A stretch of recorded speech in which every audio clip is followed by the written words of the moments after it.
There's a ballast replacing engine on the railway called the Sodor Railway Repair. His main job is to replace the ballast on the rails around the island wherever needed. Most of the engines find it inconvenient when they have to travel on a line that's under maintenance, but they understand that replacing ballast frequently is very important. Edward is good friends with the Sodor Railway Repair. Whenever the Sodor Railway Repair needs more ballast, Edward takes a trainful from Arlesburg Junction to him. Usually Edward is the engine to do this task, but whenever he's busy or if he's a distance away, Sir Topham Hatt has another engine fill in for him. Out of all the engines who find rail maintenance a nuisance, James is the worst of all.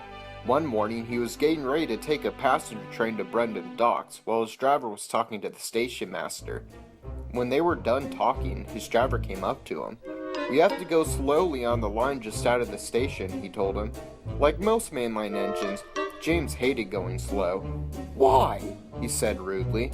"The ballast is being replaced. We'll need to be extra careful." He climbed into James's cab. "Bother!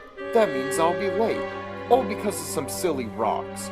Of course delays like these are taken into account in the schedule, but James always likes to find things to complain about. When he got to the part of the line that was getting ballast replaced, he had to stop at a signal. "Well, this is just great. One delay after another." He looked at Edward in the Sodor Railway Repair. "Well, I'm not just going to sit here for nothing. I got a question for you two. Why do you always feel the need to take your time switching out rocks and disrupting the smoothness of this railway?" James's attitude was nothing new to Edward. "So you can complain on the rails, rather than being off them due to being unsafe," he said. "Pah!" replied James. "I could do this nonsense in half the time it takes you." The signal dropped and James puffed off. The Sodor Railway Repair was annoyed by James. "I can't stand when engines think they can do something good when they've never even done it before," he said. "Don't worry," said Edward. "He thinks any job that isn't taking passengers is easy and unimportant. I have a plan," and he told the Sodor Railway Repair.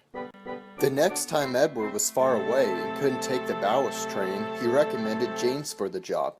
"You start tomorrow at 6 o'clock, said Sir Topham Hatt, and he got into his car and drove away.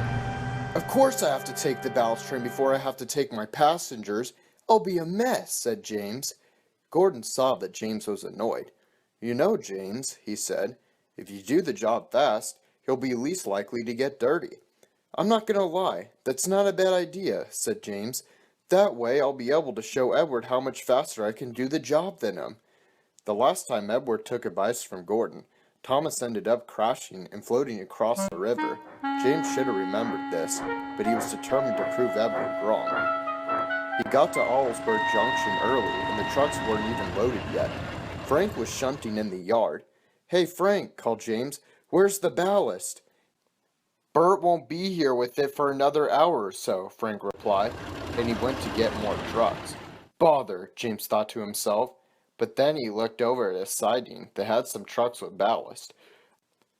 "I don't see why I wouldn't be able to take those trucks instead," James thought to himself. He didn't know that the trucks just had leftover ballast from the day before, and there wasn't enough in the trucks for today.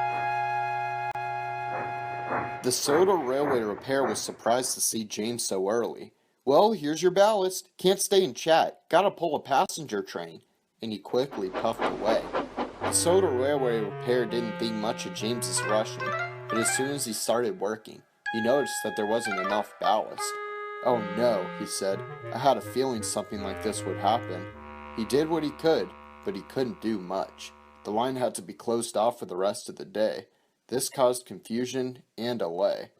The next time the Sodor Railway Repair saw Edward, he told him about the problem. "I'm sorry," he said. "I thought it would help him see how important the job is. Will we still be able to fix it?" "It'll take a long time to do it if it's just us," said the Sodor Railway Repair. "Of course this has to be the day that 3 different lines need new ballast, and by the looks of it, the other engines will be too busy to help." "Well, let's waste no time," said Edward. "I don't have any more scheduled trains for the day, so I can go get the ballast right away." When Sir Topham Hatt found out about the situation, he immediately went to James's next stop. "I'm very disappointed in you, James. You should have known to be patient. Ballast is very important to railway lines. You shall go to the shed for the rest of the day." James angrily muttered under his breath as he puffed away. When he got to the sheds, he was still fuming. "I don't see what the big deal is," James said to himself. "It's just a few lines." He overheard Rosie shunting in the yard. Henry puffed up alongside her. "What are you doing here, Henry?" she asked. "You should be pulling your usual passenger train right now." "I know, but it's been delayed until the ballast gets replaced on the line," Henry replied. "I feel bad for those passengers," said Rosie. "Who knows how long they'll have to wait until the line gets fixed?" "The passengers," James thought. "I completely forgot about them." He started to feel bad for what he did, and wanted to help. The next time Sir Topham Hatt came by the sheds, James immediately asked if he could go help fix the line. "I suppose you've learned your lesson," said Sir Topham Hatt. "After all, it would help make the work on the line go faster." "Thank you, sir," James replied. He wasted no time. He went straight to the lines being repaired. When he got there, both Edward and the Sodor Railway Repair were exhausted, and there was still a lot of work to be done. The Sodor Railway Repair was not happy to see James. "What are you here for?" he asked. "To help," James replied. The Sodor Railway Repair was about to say something back, but Edward quickly cut him off. He knew they needed all the help they could get. "That's good. You can start by shunting those trucks over there." "Certainly," he said, and with that, they set to work.